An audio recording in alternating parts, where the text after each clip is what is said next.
아멘.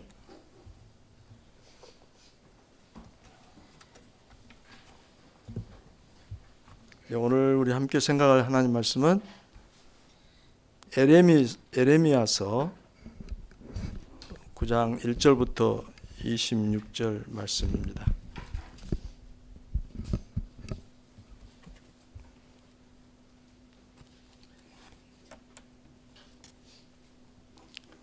에레미야서 9장 1절부터 26절 말씀. 제가 한번 쭉 봉독을 한 다음에 조금 더 내용을 살피도록 하겠습니다.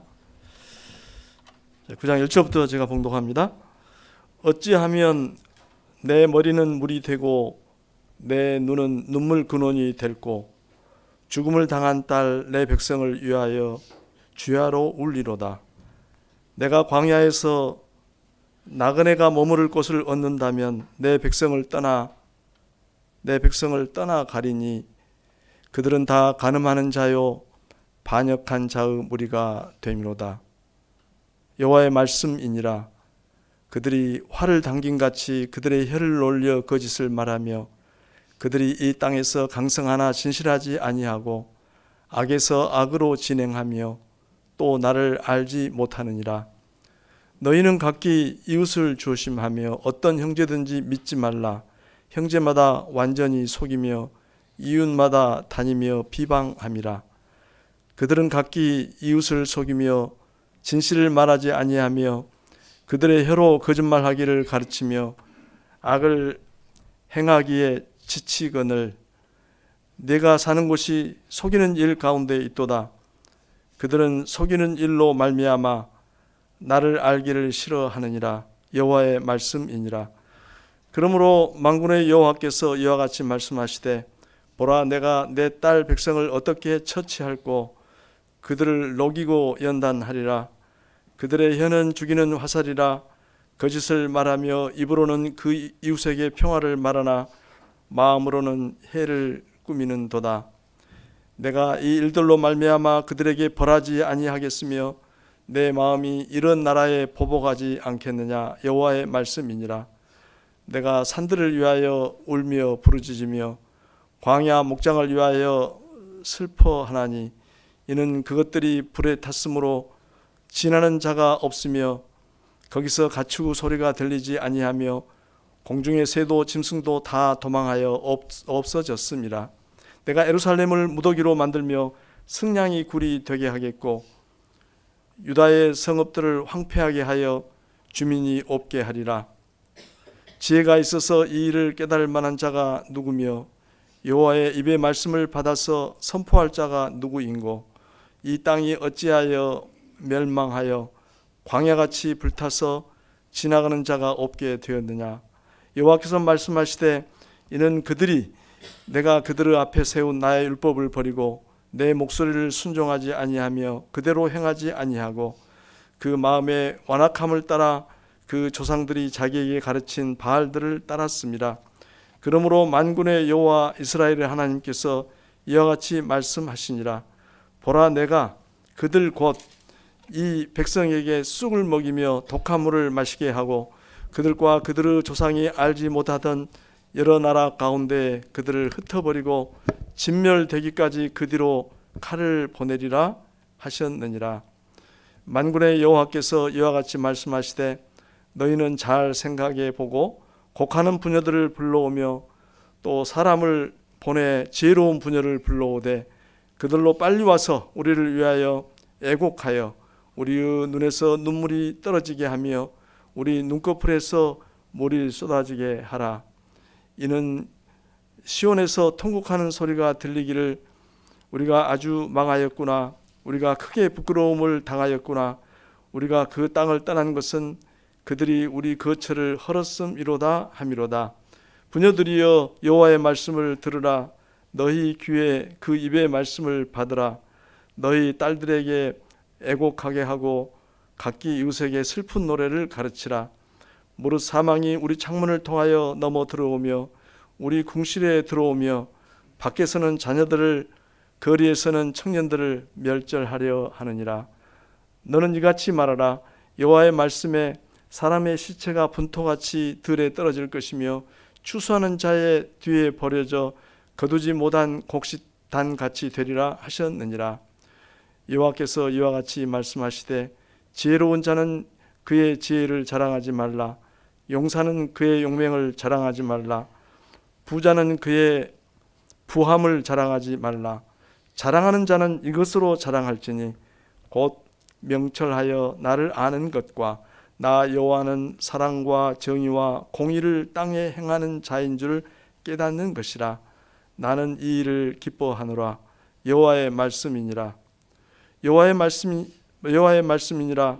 보라, 날이 이르면 할례 받은 자와 할례 받지 못한 자를 내가 다 벌하리니 곧 애굽과 유다와 에돔과 암몬 자손과 모압과 및 광야에 살면서 살적을 깎은 자들에게라.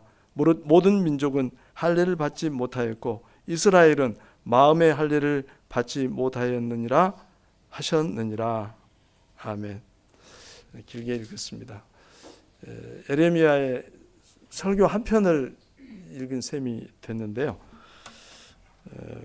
대부분의 내용은 그냥 읽으면 어떤 내용인지 전달이 되기 때문에 전체적인 구조를 좀 생각하면서 오늘 여기서 우리가 교훈을 찾아보도록 하겠습니다. 여러분 이제 에레미야서를 읽기 시작하셨는데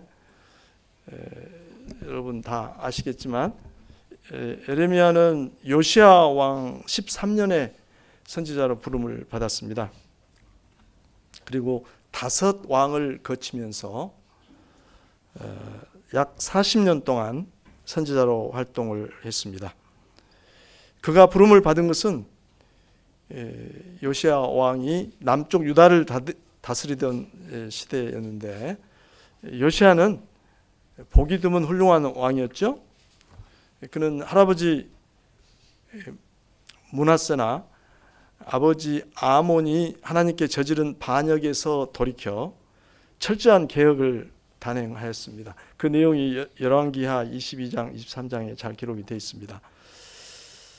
성전을 수리하다가 율법책을 발견하게 된 뒤로 요시야 왕의 개혁은 더 속도를 냈습니다. 모든 우상과 이방 종교를 척결하고 그 사제들을 몰아내고 성전 뜰에 세운 이방 신우 제단들을 헐어버렸습니다. 또 율법에 따라 유월절도 성대하게 지켰습니다. 마치 다윗 왕이 다스리던 시대로 돌아간 것 같았습니다. 주께서 에레미야를 부른 것은 바로 이 시기였습니다. 그러한 시대에 하나님은 에레미야에게 과연 어떤 말씀을 전하도록 하셨는가? 우리가 그런 관심 속에서 오늘 말씀을 생각해 봅니다. 먼저 오늘 본문 부분을 좀 세세하게 보기 전에 에레미야서의 여기까지의 구조를 잠깐 살펴보면 1장은 여러분 읽으신 대로 에레미야의 소명입니다. 선지자로 부르신 소명 얘기가 1장에 나옵니다. 2장부터 6장까지는 심판 선언과 회개를 촉구하는 내용입니다.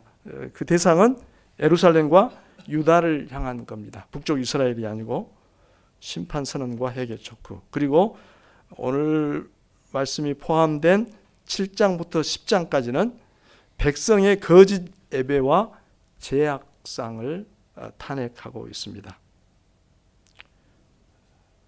그래서 오늘 살펴볼 9장에서는 에레미야는 백성의 죄 때문에 그리고 그 죄가 가져올 심판 때문에 눈물을 흘립니다. 에레미야의 눈물을 흘리는 이야기가 반복해서 나와요. 거짓이 유다 나라 곳곳에 스며들었습니다. 선지자 에레미야의 슬픔은 자기 백성을 향한 하나님의 슬픔을 반영합니다. 이 9장 말씀은 죄로 가득한 사회에 대한 소름 끼치는 고발을 담고 있습니다. 나아가서 하나님의 법을 소홀히 한 유다에 대한 심판을 경고하는 말씀입니다. 세 문단으로 나누어서 뚝뚝 짚어가도록 하겠습니다. 먼저 1절부터 9절까지입니다. 여러분 이제 성경을 보면서 한번 그 내용을 살펴보도록 하십시다. 눈을 부지런히 눈알을 굴리셔야 돼요. 1장부터 9절은 거짓이 판치는 사회에 대한 고발입니다. 1, 2절을 보면 1절에 어찌하면이라는 단식이 섞인 부사, 의문부사가 나옵니다. 어찌하면 간절한 그의 심정이 드러나 있는데 내 머리는 물이 되고, 머리가 물이 되면 머릿속에 물이 꽉 차겠죠. 왜요? 마음껏 눈물을 흘릴 수 있게. 그래서 세번역에서는 나의 머리를 물로 채워주고 이렇게 번역을 했습니다.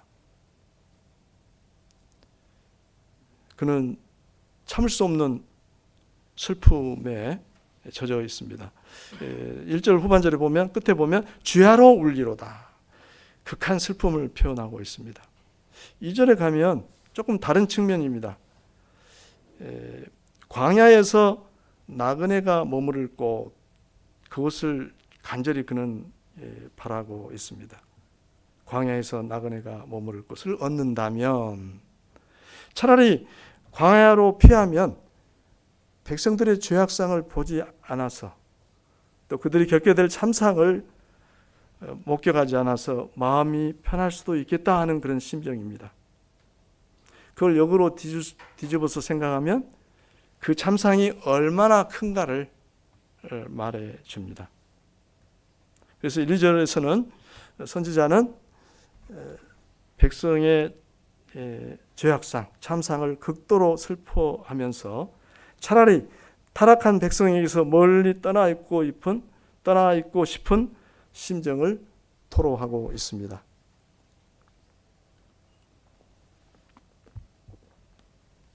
물론 성경 해석상 8장과의 어떤 문맥을 고려해서 이 슬픔을 하나님의 슬픔으로 해석하는 분들도 있는데, 에레미야의 슬픔으로 보는 것도 자연스러운 것 같습니다. 이제 3절부터 6절로 보도록 하겠습니다.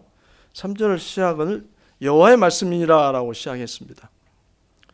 이것은 앞 두 절의 에레미야의 탄식에 대한 응답으로 이해하면 좋겠습니다. 에레미야의 탄식에 대한 응답의 말씀입니다. 여호와께서 3절에 가니까 화를 담김 같이라는 표현이 나오는데, 화살을 쏘듯이, 그러니까 남을 해치기 위해서 화를 당겨서 화살을 쏘듯이 뭘 놀리는 거죠? 혀를 놀리는 거죠. 혀를 그렇게 혀를 놀려서 거짓을 말한다 했고, 그들의 그런 행태가 3절 뒷부분에 가면 악에서 악으로 진행하며, 그러니까 악에 악을 더하고 악이 계속 쌓여만 가는 그런 사회, 갈수록 악의 흑암이 깊어만 가는 사회를 묘사하고 있습니다. 4절을 보면은 너희는 각기 이웃을 조심하며 어떤 형제든지 믿지 말라. 형제마다 완전히 속이며 이웃마다 다니며 비방함이라. 형제도 믿지 못하는 그런 사회가 되어버렸습니다. 요시야 왕은 일대 종교 개혁을 단행하고 있습니다. 종교 제도를 정결하게 하고 우상을 척결하고 이방 신들을 몰아내고 또 유월절을 지키고 그런 사회인데, 백성들의 현실 삶은 그것과는 판이한 이런 죄악상으로 나타나고 있습니다. 5절에 가니까 그들은 각기 이웃을 속이며 진실을 말하지 아니하며 그들의 혀로 거짓말하기를 가르치며 악을 행하기에 지치거늘. 악을 행하기에 지친다. 악행을 그치지 않는다. 그런 의미가 되겠습니다. 그러니까 거짓과 기만과 불신이 온 사회를 가득 채우고 있습니다. 결정적인 것은 6절입니다. 내가 사는 곳이 속이는 일 가운데 있도다. 그 사회가 온통 속임, 거짓 것에 물들어 있는 사이인데, 그들은 속이는 일로 말미암아 나를 알기를 싫어하느니라. 나를 알기를 싫어하느니라. 그들은 악에 찌들어서, 특별히 거짓된 생각과 행실, 그런 행위에 찌들어서 아무도 하나님을 알려고 하지 않는 그런 상태에 놓여 있게 됐습니다. 그래서 3절부터 6절까지의 내용은 그렇죠. 백성들은 거짓을 일삼으면서 하나님을 알려고 하지 않습니다. 친척과 이웃끼리도 서로 속이고 비방하며 날마다 기만 가운데 살아갑니다. 여러 세대 동안 거짓 신들을 섬긴 결과, 하나님을 등진 결과 사회 전체가 기만과 중상, 조작, 비방의 악취로 진동했습니다. 국가적인 외적인 종교 교육도 그들의 마음을 변화시키지는 못했습니다. 7절부터 9절까지로 넘어가도록 해보십시다. 7절에서는 그러므로 만군의 여호와께서 이와 같이 말씀하시되, 다른 국면으로 넘어갑니다. 하나님께서 그러한 백성을 어떻게 다루실 것인가 하는 내용이 나오고 있습니다. 어떻게 처치할꼬,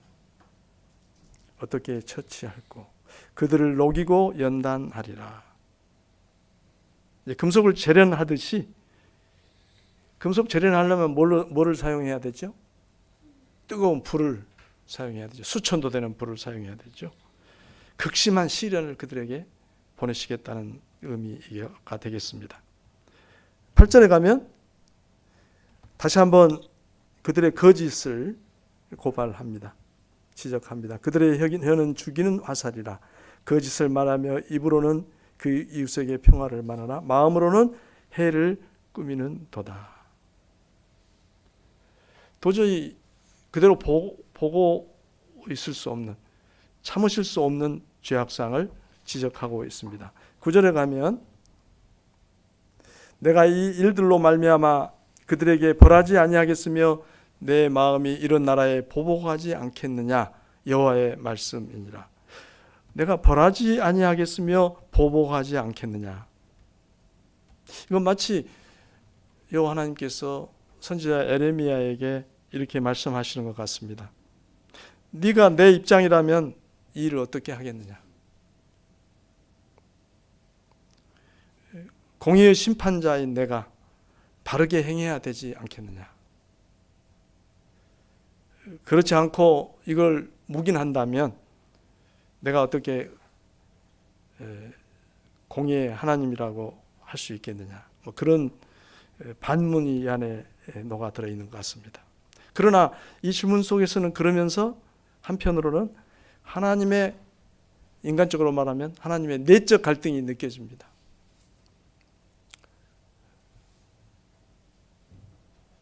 백성에게 닥칠 그 어마어마한 재난을 생각할 때 자비로우시고 은혜로우신 하나님께서는 갈등을 느끼시는 것 같은 느낌이 여기에서 느껴집니다. 7절부터 9절에서는 그러므로 하나님께서는 그들을 시험하시겠다고, 단련하시겠다고 경고하십니다. 거짓말과 사악함이 가득한 그들에게 반드시 벌을 내리고 보복하시겠다고 다짐하십니다. 이제 우리가 9절까지 쭉 살펴봤는데요. 이 첫 번째 문단에서 하나님은 결론적으로 백성을 반드시 처벌하시겠다고 말씀하십니다. 이 말씀은 백성들이 어떤 상태에 놓여 있는가를 잘 보여줍니다. 왕은 열심히 개혁적인 조치를 단행했지만 사람들은 달라지지 않았습니다. 하나님께서 원하시는 변화, 그런 변화가 일어나지 않았습니다. 그들의 마음은 여전히 하나님을 떠나 있었습니다. 그 결과 그들의 삶은 온갖 불의와 죄악으로 가득 차 있었습니다. 유다와 예루살렘 사회의 큰 비극 중 하나는 그들의 삶이, 그들 사회가 거짓으로 넘쳤다는 것입니다. 그들은 진실과 정의로 살아야 할 하나님의 선택된, 하나님의 은혜의 구속을 힘입은 선택된 백성인데 말입니다. 우리는 거짓과 기만이 일상이 되어버린 사회에 살고 있는 것 같습니다. 대한민국에 대한 별명이 몇 가지가 있는데 사기공화국, 거짓말공화국, 이런 별명이 있다고 합니다. 부패지수를 어느 기관에서 해마다 발표하는데 한국은 갈수록 뒤처지고 있고 저 밑에 순위에 랭크되어 있습니다. 여러분도 우리가 실소를 금치 못했던, 너무나 가슴 아프게 들었던 그런 여론조사라고 할까요? 설문조사 결과를 들으신 적이 있죠? 우리 중고등학생들한테 돈을 10억 주면 징역사례를 한 3년이나 5년 할 수 있겠느냐 여론조사를 했더니 과반수가 넘는 아이들이 60-70% 되는 아이들이, 정확한 제가 숫자는 모르겠습니다만 차라리 나는 감옥살이를 하고 10억 받겠다 이런 얘기를 했다고 합니다. 우리 사회를 여실하게 보여주는 하나의 지표입니다. 신뢰를 주고받을 수 없는 사회가 되어가고 있습니다. 그리고 서로 눈치를 보고 작전을 짜고 뭔가 궁리를 해야만 살아남을 수 있는 그런 사회가 되어가고 있습니다. 신뢰가 무너진 사회는 건강하게 지속될 수가 없겠죠. 그렇지 않아도 이런저런 파도가 휩쓰는 우리 사회에 그 사회를 지탱해 줘야 될 신뢰가 무너지고 있습니다. 이런 상황에서 우리 그리스도인들의 책임이 더욱 큽니다. 우리는 세상의 조류에 편승하지 말고 진실을 말하고 정직하게 행동해야 합니다. 이 점에서도 세상의 빛과 소금의 역할을 다해야 할 것입니다. 그 다음 문단으로 넘어가 보도록 하겠습니다. 10절부터 16절까지는 그 땅이 왜 망했는가에 대해서 말씀하고 있습니다. 10절 가봅니다.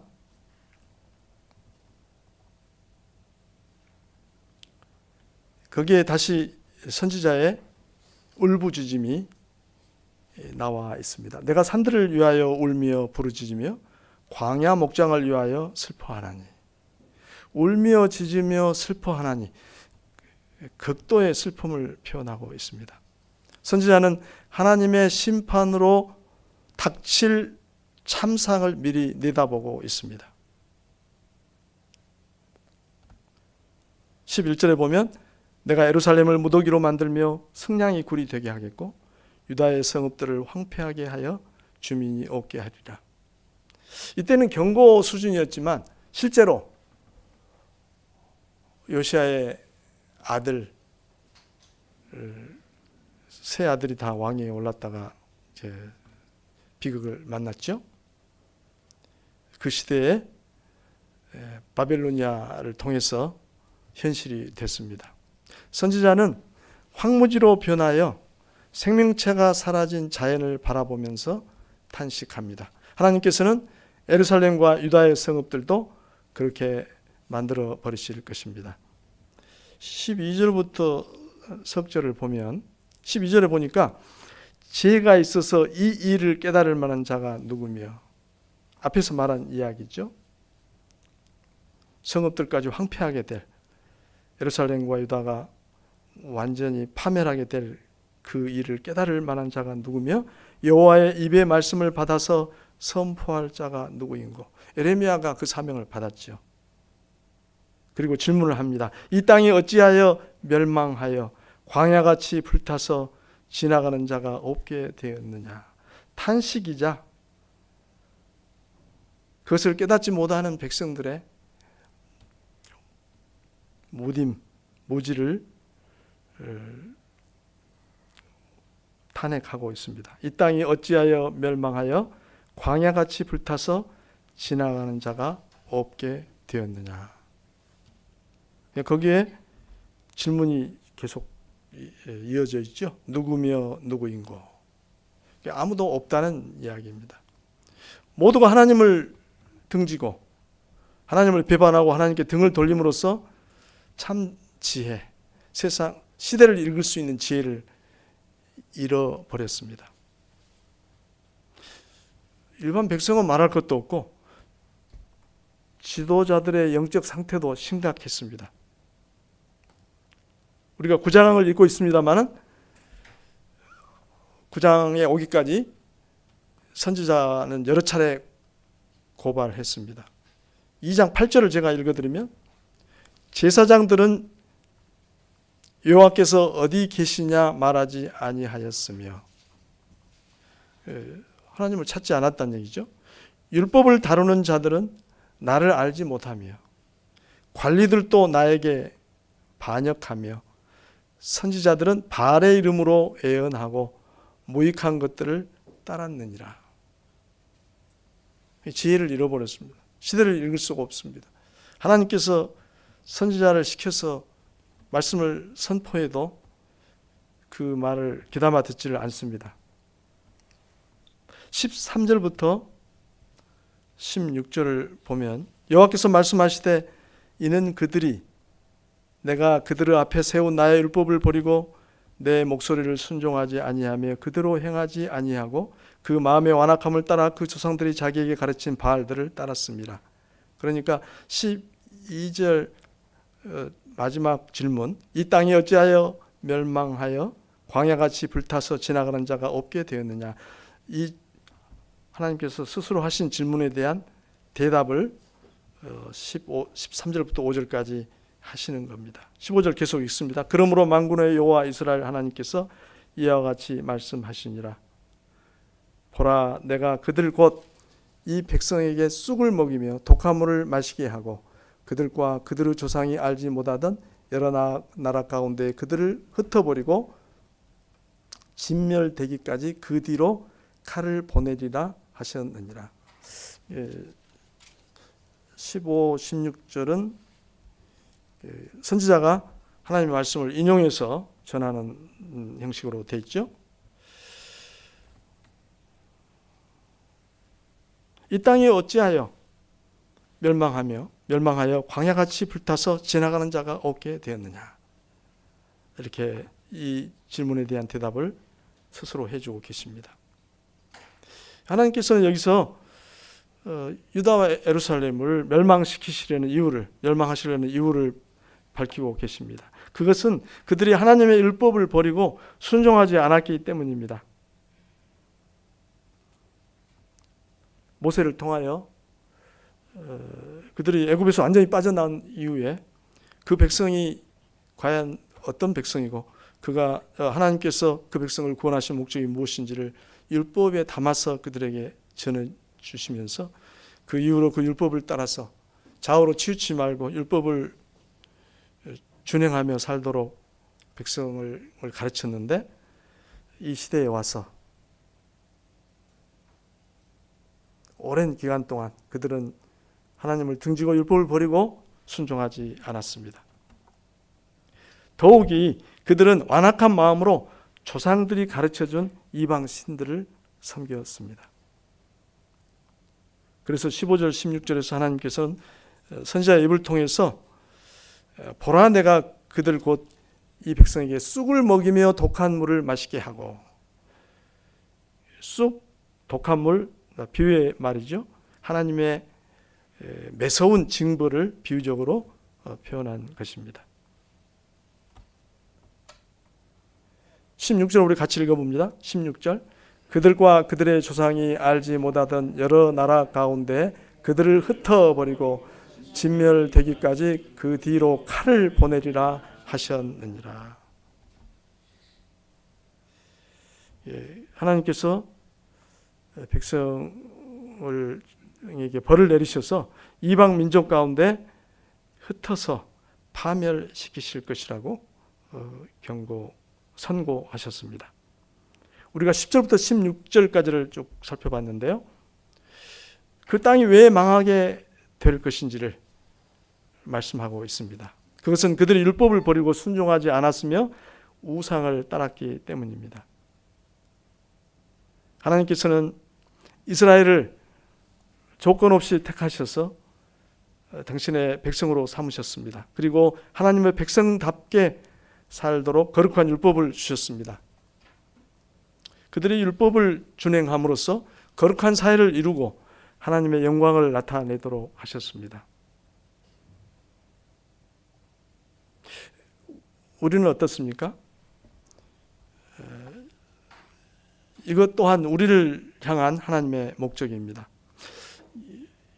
하나님께서 예수 그리스도를 통하여 값없이 우리 죄를 속하시고 우리를 의롭다 하시고 구원해 주셨습니다.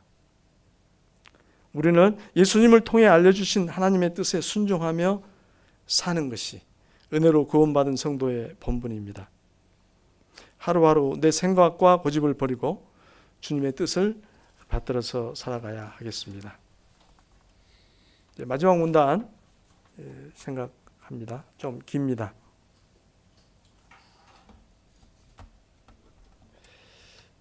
다시 마지막 문단에서는 곡하는 부녀들을 부르도록 백성들에게 요청합니다. 다시 한번 슬픔, 눈물의 주제가 나오죠. 곡하는 부녀들은 또 지혜로운 부녀라고 말을 했습니까? 지혜로운 부녀를 부르라. 18절에 그들이 하는 일이 나와 있죠. 그들로 빨리 와서 우리를 위하여 애곡하여 우리의 눈에서 눈물이 떨어지게 하며 우리 눈꺼풀에서 물이 쏟아지게 하라. 이 여인들은 상가에서 직업적으로 애곡하는 여자들인데 그들을 불러서 또 지혜로운 부녀라고 한 것은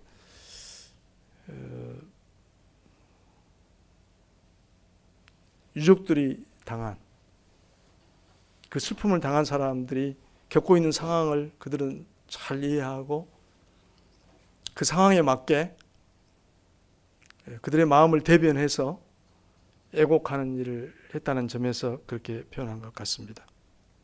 그만큼 큰 슬픔이 지금 닥쳐온다는 것입니다. 21절에 가면 무릇 사망이 우리 창문을 통하여 넘어 들어오며 우리 궁실에 들어오며 얼마나 눈에 선하게 눈에 보이듯이 지금 닥쳐오는 비극, 재난을 묘사하고 있습니까? 창문을 통하여 사망이 들어오고 우리 궁실에 들어온다. 밖에서는 자녀들을, 거리에서는 청년들을 멸절하려 하느니라. 자녀들과 청년들까지도 거리에서, 들에서 쓰러져 멸절되는 그런 모습입니다. 이렇게 되면 그 공동체에는 미래에 대한 소망이 끊어지게 될 것입니다. 17절부터 22절까지 그러니까 백성들은 엄청난 재난 앞에 소리 높여 통곡해야 할 것입니다. 적군 후 손에 삶의 터전을 잃고 아이들과 젊은이들이 죽어가고 들판에는 시체가 널리게 될 것입니다. 23절, 24절을 보도록 하겠습니다. 또 여호와께서 이와 같이 말씀하시되 지혜로운 자는 그의 지혜를 자랑하지 말라. 용사는 그의 용명을 자랑하지 말라. 부자는 그의 보암을 자랑하지 말라. 24절 우리 같이 읽습니다. 자랑하는 자는 이것으로 자랑할지니 곧 명철하여 나를 아는 것과 나 여호와는 사랑과 정의와 공의를 땅에 행하는 자인 줄 깨닫는 것이라. 나는 이 일을 기뻐하노라. 여호와의 말씀이니라.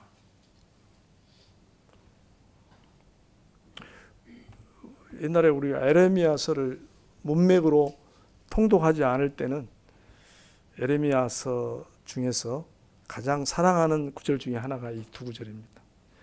어느 문맥 가운데서 이 말씀이 나왔는가 하는 생각 않고 너무 이 말이 좋아서 우리가 지혜를 자랑하지 말고 하나님을 아는 것을 자랑하고 이렇게 이제 암송 구절로 얘기했었는데 문맥을 살펴보니까 그들은 정작 자랑해야 될 것은 자랑하지 못하고 하나님을 알지 못했기 때문에 거짓과 불의와 기만과 온갖 죄악에 빠져 살았고 하나님의 율법을 준행하기보다는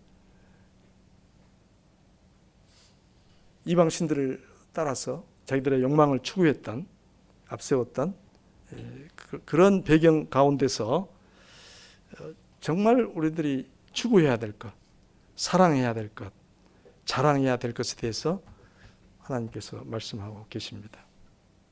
그러니까 심판의 경고와 탄핵과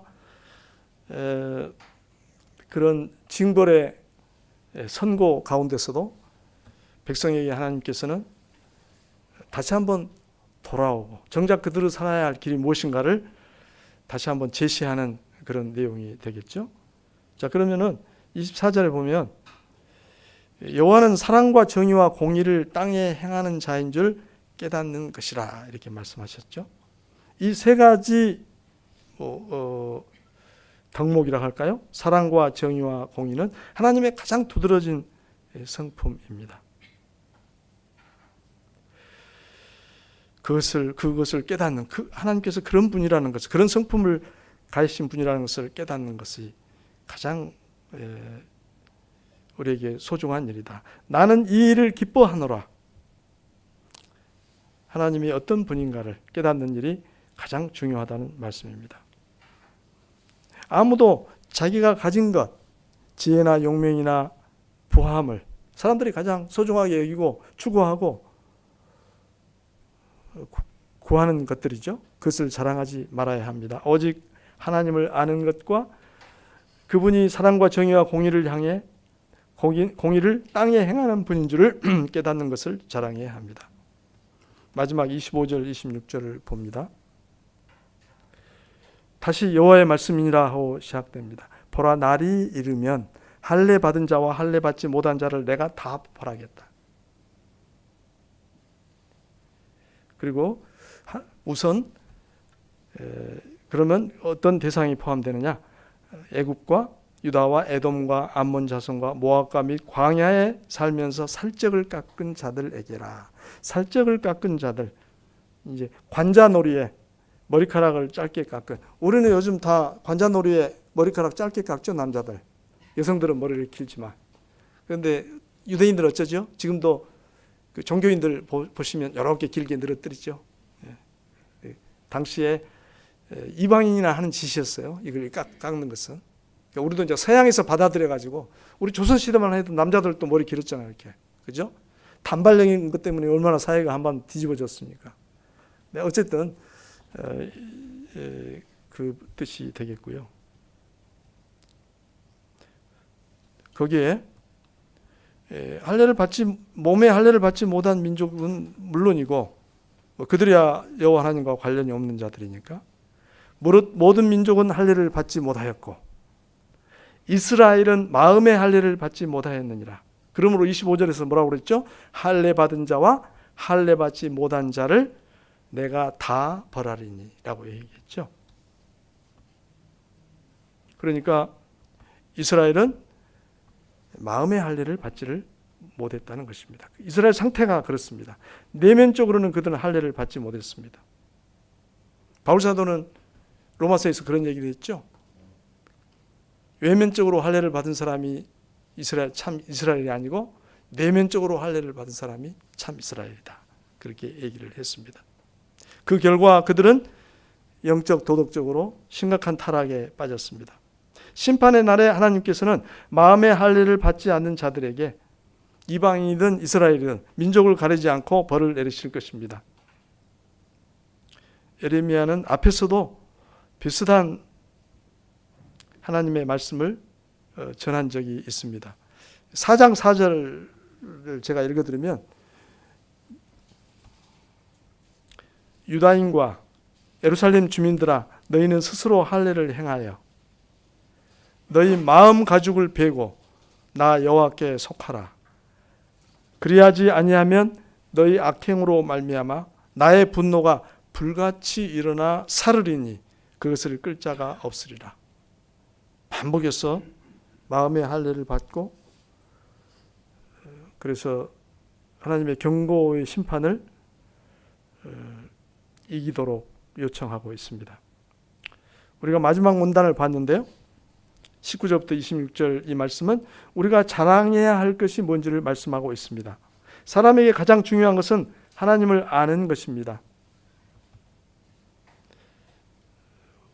우리 구주께서는 이 땅 마지막 시간들을 보내시는 다락방 광화에서 그런 기도를 하셨죠.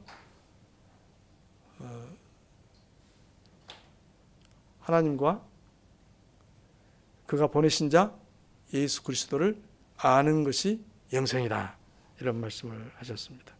그 알면 지식적인 알미 아니라 지식적인 알을 포함해서 그의 온 인격으로, 온 인생으로 그분과 관계를 누리고 교제하고 그분과 더불어 살아가는 것을 의미하겠죠.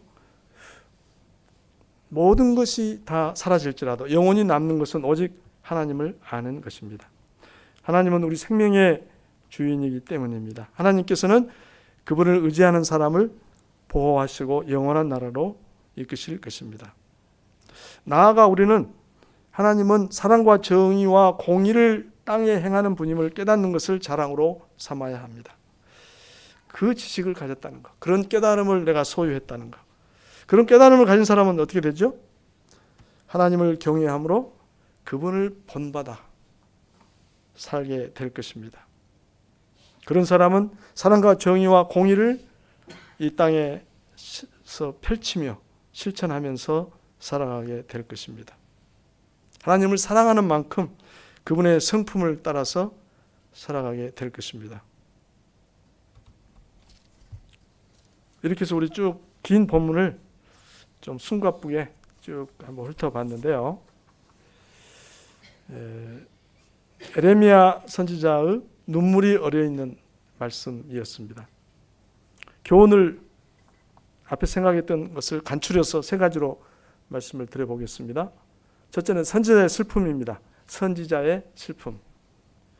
에레미야는 백성이 하나님을 저버리고 타락하여 참혹한 심판에 직면한 걸 보고 극도의 슬픔을 느꼈습니다. 우리 역시 거짓과 기만이 일상화되어 버린 사회에 살고 있습니다. 우리도 선지자의 심정을 품어야 하겠습니다. 또한 우리는 세상의 조류에 편승하지 말고 진실을 말하고 정직하게 행동해야 하겠습니다. 두 번째, 율법에 충실한 삶. 하나님은 당신의 율법을 저버린 백성에게 심판을 경고하셨습니다. 그들은 하나님이 그들을 은혜로 구원하신 목적을 망각했습니다. 우리 역시 예수님을 통해 알려주신 하나님의 뜻에 순종하며 사는 것이 은혜로 구원받은 그리스도인의 본분입니다. 하루하루 내 생각과 고집을 버리고 주님의 뜻을 배우며 받들어 살아가십시다. 셋째, 참으로 자랑할 것. 사람에게 가장 중요한 것은 하나님을 아는 것입니다. 하나님은 우리 생명의 주인이시기 때문입니다. 하나님을 아는 것만큼 우리에게 자랑스러운 것은 없습니다. 나아가 우리는 하나님은 사랑과 정의와 공의를 땅에 행하시는 분이심을 깨닫는 것, 그런 지식이 우리에게 있고 그 하나님을 섬기고 사는 것을 자랑으로 삼아야 하겠습니다. 그러한 사람은 하나님을 경외함으로써 그분을 본받아 사랑과 정의와 공의를 이 땅에 실천하며 살아가게 될 것입니다. 함께 기도하시죠.